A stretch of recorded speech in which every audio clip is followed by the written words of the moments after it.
Good morning. We are on our third week, which means also it's the Easter holidays. Woo woo! Chocolate holiday. I love this time of year. Well, it would be if we get all the Easter eggs because it's a bit of a rubbish time being able to go to the shops and stuff. So if you get lots of Easter eggs, then well done you. But in the meantime, we're on book 12 and we're going to read Winnie the Witch.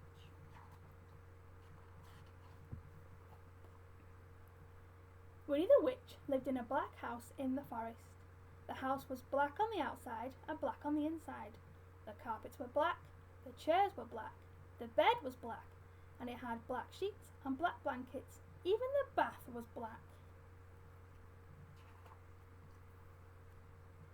Winnie lived in her black house with her cat Wilbur. He was black too, and that is how the trouble began. When Wilbur sat on a chair with his eyes open, Winnie could see him. She could see his eyes anyway.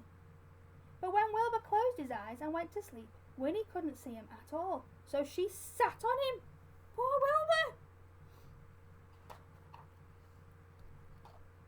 When Wilbur sat on the carpet with his eyes open, Winnie could see him. She could see his eyes anyway. But when Wilbur closed his eyes and went to sleep, Winnie couldn't see him at all, so she tripped over him. Oh no! One day, after a nasty fall, Winnie decided something had to be done. She picked up her magic wand, waved it once, and abracadabra! Wilbur was Black Cat no longer. He was bright green.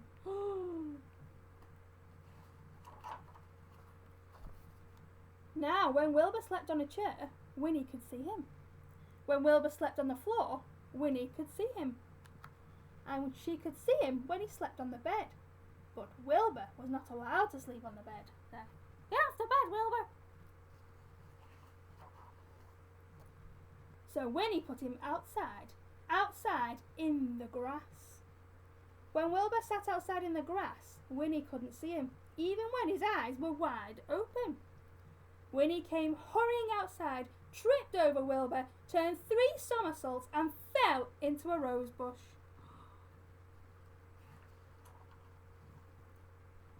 This time, Winnie was furious. She picked up her magic wand, waved it 5 times and...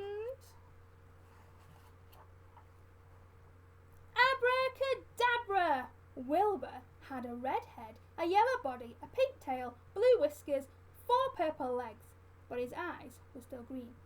Now Winnie could see Wilbur when he sat on a chair, when he lay on the carpet, when he crawled into the grass, and even when he climbed to the top of the tallest tree. Aww.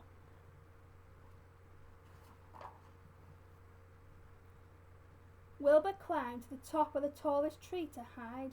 He looked ridiculous and he knew it. Even the birds laughed at him. Wilbur was miserable.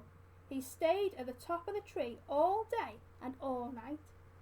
Next morning, Wilbur was still up the tree. Winnie was worried. She loved Wilbur and hated him to be miserable. Then Winnie had an idea. She waved her magic wand and abracadabra! Wilbur was a black cat once more. He came down from the tree purring. Then Winnie waved her magic wand again and again and again. Abracadabra! Now, instead of a black house, she had a yellow house with a red roof and a red door. The chairs were white with red and white cushions. The carpet was green with pink roses. The bed was blue with pink and white sheets and pink blankets. The bath was a gleaming white. And now, Winnie can see Wilbur no matter where he sits. And that's the end of our story.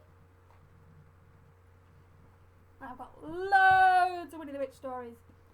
So I'll read you another one tomorrow. Enjoy the rest of your day and I'll see you tomorrow. Bye bye.